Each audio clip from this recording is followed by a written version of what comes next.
দক্ষিণ চব্বিশ পরগনার মহেশতলার 25 নম্বর ওয়ার্ডের নিশ্চিন্তপুর মধ্যপাড়ার বাসিন্দা লালচু মোল্লার পুকুরে গভীর রাতে আচমকাই পুকুরে মাছ ছটফট করতে থাকে। পুকুরের ধারে এসে দেখতে পায় যে মাছগুলো মরে যাচ্ছে। বিষের কৌটো এরপর উদ্ধার হয়। পুকুরের মালিক বুঝতে পারে তার পুকুরে বিষ দিয়ে মাছ মারা হচ্ছে। রাতে মহেশতলা থানায় গিয়ে অভিযোগ জানায়।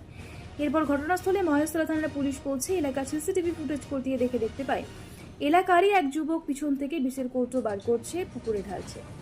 এই অভিযুক্ত যুবককে চিহ্নিত করে আটক করে নিয়ে যায় থানায়।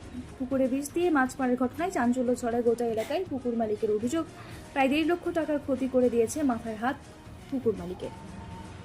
একটা পাড়ার জামাই সম্পর্কে হয়, সে এসে আমাকে খুব চিৎকার করে ডাকে। তার কারণে আমি ধরপড় করে উঠে পড়ি। উঠে দেখি, বলি কী হয়েছে? বলে তোর পুকুরের মাছ সব ছটকাচ্ছে, আচার খাচ্ছে। তো আমি এসে দেখলাম সত্যি খুব আচার খাচ্ছে। কি হয়েছে বুঝতে পারিনি। বলি তাহলে কেউ বিষ মেরে দিয়েছে। তো সব গ্রামবাসী অনেক উঠে পড়ে, অনেক ছেলেপুলের উঠে পড়ে সবাই। এবারে আশ্চর্যজনক ঘটনা। এবারে কি হয়, আমরা কি করি, সঙ্গে সঙ্গে চলে যাই। একবার জেলেকে ডেকে এনে রাত 2টোর সময় জেলেকে ডেকে এনে পুকুরে নেবে একটি মাছ ধরায়।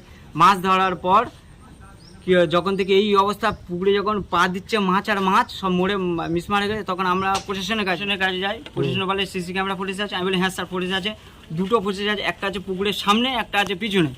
আপনারা যদি যান একটু যদি চেক করেন খুব দয়া হবে।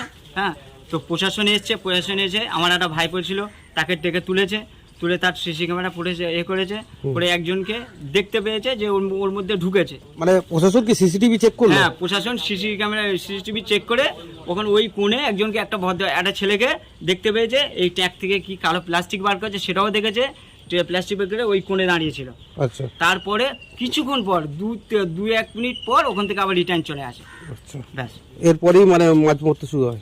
হ্যাঁ, তারপর থেকে ওটা হচ্ছে 11টা 15 ঘটনা। আচ্ছা, কত টাকার মাছ হতে পারে পুকুরে? 1.5 লাখ টাকা। 1.5 লাখ টাকার মাছ? এমনি চিতল মাছে আছে তোমার 60-70 হাজার টাকা। এই জায়গাটার নাম? নিশ্চিন্তপুর মধ্যমপাড়া। আপনার নাম? আমার নাম লালটু।